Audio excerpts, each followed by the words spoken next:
There you go. It's now law.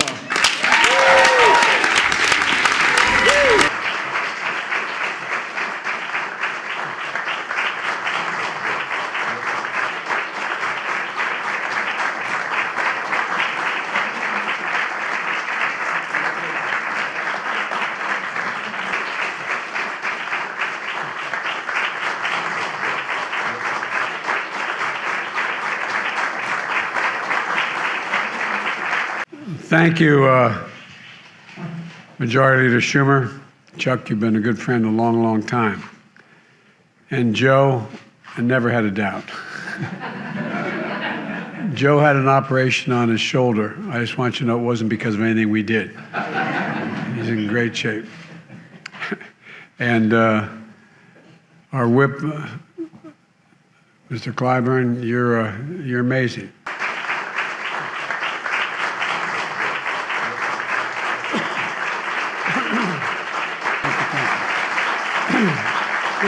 Sure. The IRS will investigate everybody, presumably. It's not going to ignore everybody. So let me it's not going to be just the rich, right? So let me explain. First of all, the president just said this in the clearest, most emphatic possible terms. Nobody under $400,000 of income will see their taxes go up 1 penny. Passed a bill called the Fill Every Pothole Act. I mean, voters should expect you to fill every pothole. I mean, so should voters measure the success of this bill on how much you reduce inflation in the next couple of years? So this bill spins out over several years. And so the tax provisions, for example, some of the tax revenue will happen immediately.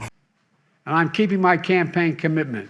No one, let me emphasize, no one earning less than $400,000 a year will pay a penny more in federal taxes.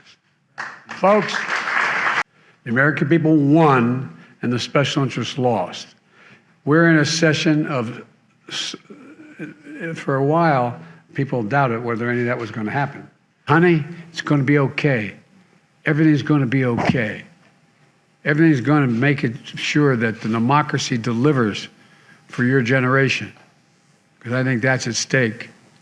And now, I know there are those here today who hold a dark and despairing view of this country. I'm not one of them. And now, I'm going to take action that I've been looking forward to doing for 18 months. I say that the president and Senator Manchin's tax and spending bill is a massive transfer of capital from the pockets of the American people to the Green New Deal, and it's going to cause energy prices to go up. And you know how much it's going to reduce world temperatures? Zero. None. Nada. Because India and China and Indonesia and Russia and Sub-Saharan Africa and South America will continue to emit CO2. So Americans get to sacrifice. They get the spinach without any of the dessert. That's the way I think most fair-minded people see it. After 4 years of a president who relished creating chaos, Americans are seeing what it looks like to have a president and a Congress that's focused on delivering results that make their lives better. Mr. President, you've restored dignity, respect, and a sense of action back to the Oval Office. They said we could never take on entrenched big oil interests and get tough on climate change, but we have succeeded.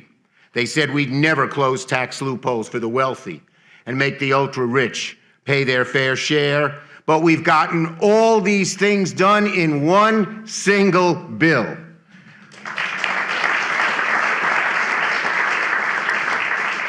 For anyone who thought Washington was broken and couldn't do big things, Democrats have shown real change is possible. He made sure we never lost our focus on climate. The president's vision, his dedication to our country, and his experience who made this moment possible. And of course, the savings from a vehicle perspective of owning, maintaining, and not having to fill up are just enormous. Thank you. A couple of days ago, yesterday, 2 days ago, the president signing the IRA, not to be confused with anything going on in Ireland, but the Inflation Reduction Act. In that bill, he has $60 billion for diversity as we meet the challenge of the climate crisis, directly connected, as you mentioned, to what we're doing here.